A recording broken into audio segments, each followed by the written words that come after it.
निलेश गायवाल प्रकरणामध्ये जे जे दोषी लोक आहेत, जे जे आजूबाजूला सपोर्टिंगला आहेत आणि ज्याच्यामुळे वर्षानुवर्ष कोथरूड परिसरामध्ये गुन्हेगारी वाढते, याच्यावर आम्ही सगळे मी बोलत होतो. आणि या बोलण्यामध्ये माझा साधा प्रश्न होता तिथल्या सत्ताधाऱ्यांना की निलेश गायवाल टोळीचे सदस्य, त्यांचे प्रमुख लोक दादांच्या आजूबाजूला असतात, त्याचा त्यांनी खुलासा करा. हा सोपा माझा विषय होता. आणि पुणे शहर भयमुक्त झालं पाहिजे, हा माझा विषय होता. त्याच्यामध्ये पासपोर्टमध्ये फेरफार केली आणि आज पोलिसांची नाचक्की झाली. आपण बघत असेल तर इंटरपोल सारख्या संस्थेला पोलिसांना विनंती करावी लागली की आम्हाला ह्याच्यामध्ये मदत करा. ही पोलिसांना विनंती का करावी लागली तर एक गुन्हेगार मोकाट वर्षानुवर्ष त्या कोथरूड आणि पुणे शहराच्या जिल्ह्याच्या आजूबाजूला जे गुन्हेगारी करत होतात, त्याच्यामुळे आज ही नामुष्की पोलिसांवर ओढल्या गेली.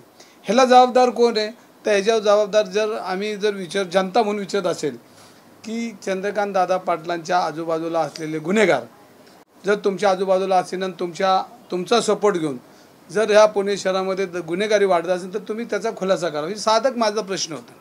आणि प्रश्न कोणाला विचारणार आपण तर प्रश्न विचारणार तर त्या भागात आज मंत्री म्हणून काम करतात, प्रमुख आहेत भारतीय जनता पार्टीचे, आणि ह्यांना आपण प्रश्न आपण थोडीच सामान्य माणसाला किंवा एखाद्या हातगाडीवाल्याला किंवा एखाद्या पानटपऱ्याला जाऊन विचारणार का अरे पुणे गुन्हेगारी चालू झाली आणि तू उत्तर दे.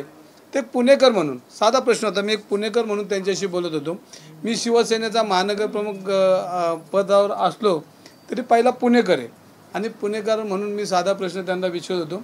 आणि हा प्रश्न विचारता त्यांनी समीर पाटील नावाची व्यक्ती माझ्यासमोर आली.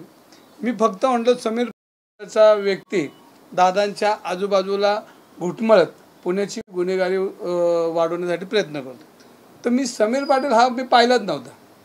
मग आज समीर पाटील कोण आहे तर त्यांनी मग तुमच्याकडे प्रेस घेतली, मी दंगेकरांकडं आबरू नुकसान भरपाई दावा दाखल करेन, मी 100 कोटीचा मालक आहे, मी हे करतो, मी ते करतो.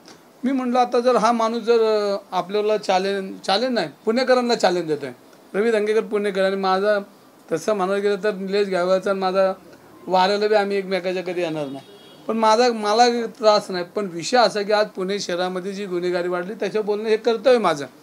आणि मी या पुणे शहरामध्ये 30-40 वर्ष आज सामाजिक जीवनामध्ये काम करत असताना पुणेकरांमध्ये अनेक वेळा जावं लागतं.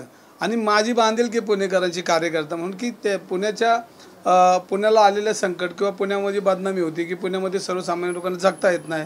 आज महिला भगिनी आहेत ज्यांचे मुडदे पडतात, त्या भगिनींचं कुंकू पुसलं जातं. ह्याची जबाबदारी आमचे कार्यकर्ता म्हणून माझी आणि सगळ्यांचीच आहे.